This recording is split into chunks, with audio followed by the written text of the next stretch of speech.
Welcome to a Prevent Connect podcast, where we explore the prevention of violence against women. This is a project of the California Coalition Against Sexual Assault.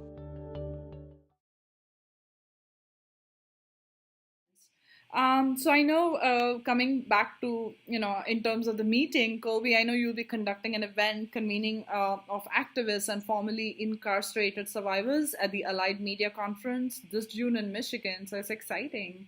And the meeting is titled No Perfect Victims, Punishing Victims of Violence for Survival and Self-Defense. So could you give us a quick preview of what this event is about? Sure. It's our effort to try to further bring into conversation what we're working on across the country, and certainly trying to connect with even more people who are doing similar work. And so we're doing it as a network convening, they call it, before the Allied Media Conference, and it'll be a group of about 60 people, majority formerly incarcerated survivors or criminalized survivors. And the main purposes are to further build our shared analysis about criminalization of survival, and our plans ultimately for more efforts at decarceration and decriminalization, and also to continue to hear directly from formerly incarcerated survivors and criminalized people to inform the process as we move.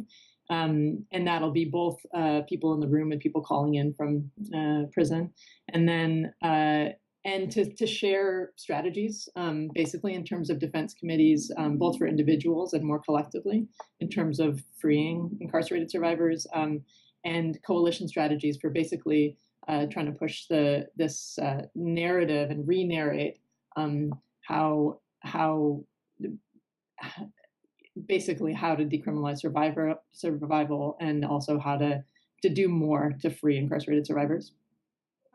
So how is grassroots community organizing, coalition building, intersectionality, and partnerships for developing policies and strategies play a critical role in sustaining and building this movement and work?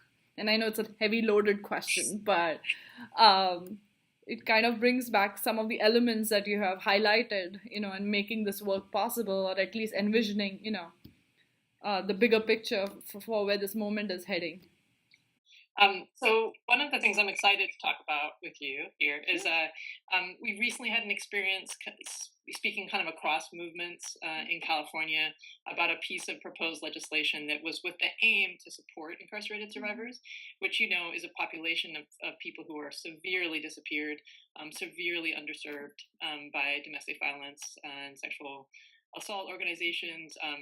So the work that the system does to disappear people makes it even harder for community groups, right, to stay in contact, to fight for survivors who are incarcerated. So there was this legislative idea that brought into the room, people from different kinds of service agencies, and those of us who've been working with incarcerated survivors and formerly incarcerated survivors themselves, basically challenged the idea based on the fact that it wasn't. It was created without knowledge of the actual realities of incarceration, and with an assumption that there is justice and transparency within prisons and corrections department, and with an assumption that we can apply service models that may work in the community outside of confinement to prisons and jails and detention centers, right? So ultimately the group, it was a productive process, and the legislation was taken off the table, and I think that was the right move. But I think some of the lessons learned in that process are that these massive assumptions need to be challenged within the anti-violence world. We're really heartened that people want to pay more attention to criminalized survivors in some states and localities, right? But we need to challenge the assumption that justice and transparency exists and replace it with knowledge that what happens in conditions of confinement is abuse, obscuring of violence, right? Control and domination that mimics cycles of abuse that people have experienced coming into that situation, and then and to expect a distortion of facts, right? So to not rely on corrections departments or other officials within the criminal legal system to explain what's happening in terms of people's access to services for sexual assault, and then and basically not to expect the tools that have been developed outside of those contexts to work, right? Yeah. And so I think in terms of moving forward, what we want to stress is that when groups who aren't led by currently and formerly incarcerated or criminalized survivors from various contexts, including immigration detention, for people to I think the only ethical way and the only effective way to do it is to be in close communication, however possible, right, with directly impacted people and or community groups that are working with people who are incarcerated. Because I don't think there's any other way to fully understand the realities of incarceration. And so in this case, what could have happened is that what was set up to be something to reduce harm would have actually increased harm. And without that information and knowledge, there's no way to know that, right? So we have well-intentioned people who are trying to extend services into contexts where they are desperately needed, but it needs to be done in a different way. And I think the other piece I would recommend to anti-violence orgs is, if they're not doing it already, to reach out to formerly incarcerated people and groups led by formerly incarcerated people to be paid advisors, basically, on how to rewrite and redo policy related to criminalized survivors. And I think that would be massively impactful in terms of reducing some of the harms and supporting people to also be released and not contained in these environments. That's so brilliant. That's so awesome. I'm so lucky to work with brilliant people all the time. But one thing I would also add about sort of like connecting people who are doing work on the grassroots and sort of other like less grassroots organizations is we need to remember that all of these orgs, all of the like state coalitions, all of them all started as grassroots organizations. And we have to remember that this conversation about interfacing with the criminal legal system and the harm that prison does has been going on since the beginning of the anti-violence movement. And we need to revisit that history. And then we also need to think through the way that our programs create these sort of divisions between survivor and perpetrator as if the world is that clear. And because we end up disappearing a lot of survivors when they become quote unquote technically perpetrators, and sort of this idea of like engaging people who are incarcerated or who were formerly incarcerated as perpetrators, as if that is the totality of their experience and or their personhood, is stopping those of us who have institutional power from really listening to the grassroots. And then that is part of the disconnect, right? And so in working across movements, it's really interesting to notice how prison abolition groups sort of like the way that they are able to center people who were formerly incarcerated without reducing them to the sum of like whatever ended, like whatever.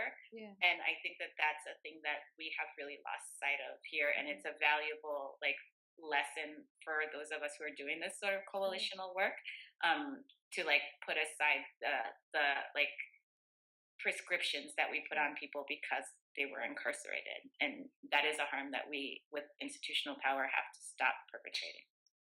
Thank you both. The two things that I think both of you beautifully captured or kind of highlighted, the critical work that's being done is, I know Rachel, you mentioned, is in terms of kind of a shift from, we're shifting and finding alternatives to criminalization and kind of, focusing on the whole framework of transformative justice, right? And I mean, in terms of, as you mentioned, in terms of also thinking of the person who has harmed as also a possible survivor, and keeping those risk factors and, the experiences of other oppression that they may have faced. And Colby, I think when you were talking about in terms of those who have been incarcerated and those who are survivors of either sexual and domestic violence, it's about listening to them, what they have gone through, and kind of use, not just like, it's not talking to them, talking with them, and it's about working with them, not working, for them. It's one of those things where their voices are the most important, because that's what they have gone through, and their experiences kind of shape how these movements can go and what prevention or policy work can be done. Yeah, exactly. And in my experience working with incarcerated survivors, they are the survivors who are the most silenced because they've been so far removed from our communities outside of prison, right? And a lot of them, it's been decades, right? Our women's prisons in particular are filled with survivors of domestic and sexual violence who've been down for decades sometimes and still have no connection to outside support.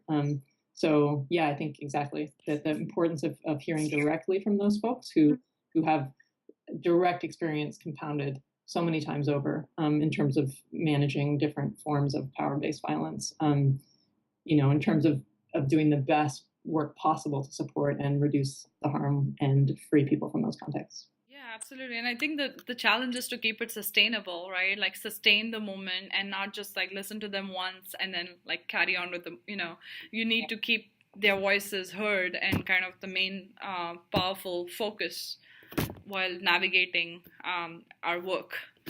So great.